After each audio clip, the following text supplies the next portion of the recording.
All right, political analyst Bill Green moments ago, some of the best radio you will hear anywhere.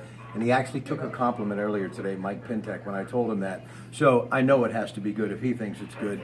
Love you guys on the radio. The big thing I've been talking about is this U.S. Senate race, Pat Toomey and Katie McGinty. And I had some people taking me to task today because I said, look, even though I may be leaning towards Hillary in the national race, I think Toomey is key to stay in Washington to keep us moving forward as far as what we're dealing with energy, in particular the coal industry. Does that make sense to you? And is that one of the reasons why you think he may be hanging on to a very slim 2-point margin?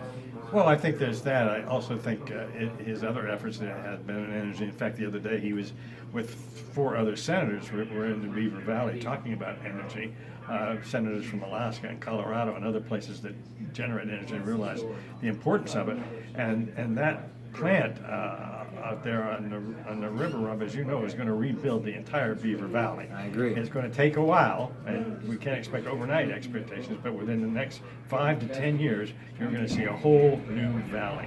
And it's going to be great for the people out there who've been very patient and haven't shared in the renaissance that Allegheny County has. One of the very young, talented people from our award-winning newsroom, James Garrity, shooting this, and he was in Aliquippa on Franklin Avenue at the Franklin Avenue Center on 524 Franklin Avenue. Bill Clinton was there, and I understand that once again, Hillary Clinton is being looked at by the FBI. That doesn't seem to want to go away.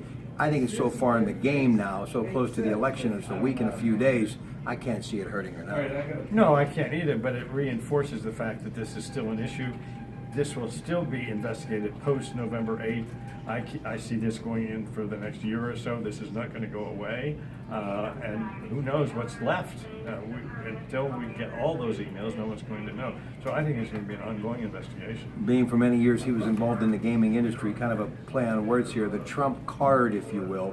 Could there still be some hope for this guy? I've talked to folks that have been to central Pennsylvania, and they say all you see are Trump signs. So is there still hope for Donald Trump?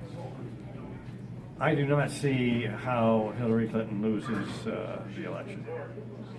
That simple. It's that simple. All right, last thing I'm going to leave you with. You just mentioned before we went to tape here, talking about a place that's near and dear to my heart, Beaver County. And I know Aliquippa has struggled. They're trying to get it together. Their mayor, DeJuan Walker, I think they're doing a good job. My friend Chuck Betters has revitalized what used to be the J&L site, 8 miles along the beautiful, pristine Ohio River. But across the river where Donald Trump was, Ambridge, I see a lot of promise in that community. And for some reason, you said the same thing. So I have to ask you, why do you see so much promise for Ambridge in the future? Because I see right across the river is going to be the new cracker plant, and I think that I've priced out the real estate in Ambridge, and if I had some money, I'd be investing in Ambridge right now and buying up some of those buildings right now because they're going to be worth a heck of a lot in the next 3 or 4 years. Listen, we have a lot of people on the radio, but he is our go-to guy, our political analyst, and you can hear him all the time with Mike Pintek, and the election is looming.